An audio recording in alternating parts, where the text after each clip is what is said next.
আমি সৌমিত্র, প্রাইম জলপাইগুড়িতে আপনাদের স্বাগত। হ্যাঁ, আমরা খবর করেছিলাম টোটোর দৌরত্ব, একদমই টোটোর দৌরত্বে কিন্তু নাজেহাল জলপাইগুড়িবাসী। এত টোটো যে শহরে চলাই দেয়। আর তারপর আমরা খবর করেছিলাম জলপাইগুড়ি পৌরসভা কিন্তু একটি বৈঠক করেছিলেন কি করে মানুষকে একটু স্বস্তি দেওয়া যায়। আর বেশি দেরি নেই পুজোর, কাজে মানুষের ঢল নামবে রাস্তায়। সেই রাস্তায় চলতে গেলে বাধাবিঘ্ন সৃষ্টি হচ্ছে টোটোর দ্বারা। সেই টোটো, যেই টোটো শুধু শহরের টোটো নয়, যে টোটো বাইরে থেকেও এসে জলপাইগুড়ি শহরে চলাচল করে।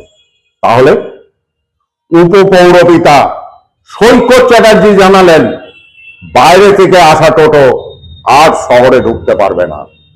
হ্যাঁ, সৈকত চ্যাটার্জি কিন্তু জানালেন সে কথা, যে বাইরে থেকে আসা টোটো শহরে আর ঢুকতে পারবে না।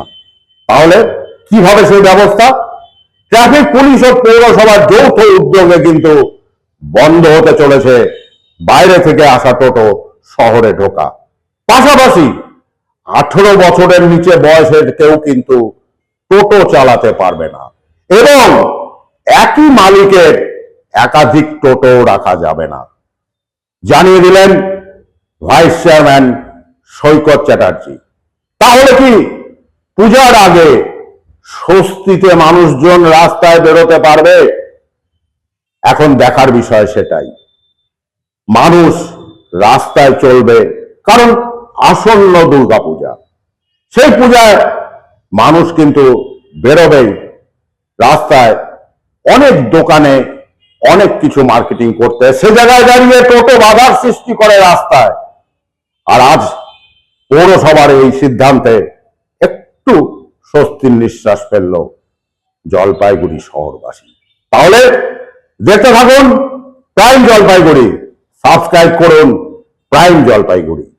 যে আমরা সোমবার থেকেই বা মঙ্গলবার থেকে ধরুন, আমরা 18 বছরের নিচে কাউকে টোটো চালাতে দেবো না। কোনো নেশাগ্রস্ত অবস্থায় আমাদের ফোর্স থাকবে, পুলিশ ফোর্সকে জানাবে যে নেশা করে টোটো চালাচ্ছে, সেটাকে ধরা হবে, ধরা হয়ে বাজেয়াপ্ত করা হবে এবং পৌরসভায় বাজেয়াপ্ত করে রাখবে। আর তৃতীয়ত হচ্ছে যে যার টোটো তাকে চালাতে হবে, এবং আর টোটো ওভারল্যাপ করলে তার এগেনস্টও ফাইন হবে। এটা কিন্তু আগামী মঙ্গল বুধবারের মধ্যে থেকে এটাকে আমরা এফেক্ট দিচ্ছি, এবং তার জন্য আমাদের পৌরসভা আমাদের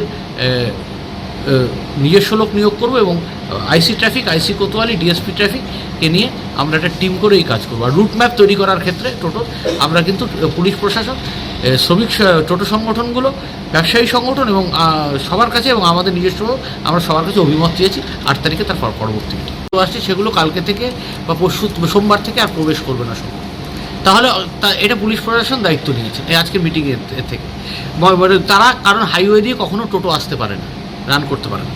সেকেন্ড হচ্ছে যে এগুলো তো ই রিক্সা নয়, কিন্তু টোটো আর ই রিক্সার মধ্যে পার্থক্যও খুব কম। একটা অ্যাসেম্বল, একটা ডাইরেক্ট ম্যানুফ্যাকচার। যাই হোক, এটার আই কার্ড রেজিস্ট্রেশন সেগুলো তো আছে।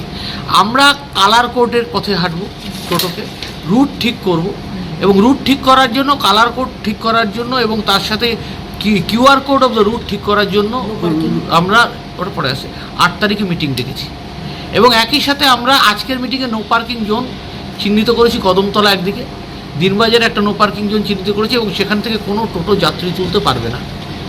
যাত্রী নামানোর কথা বলছি না, কিন্তু যাত্রী তুলতে পারবে না।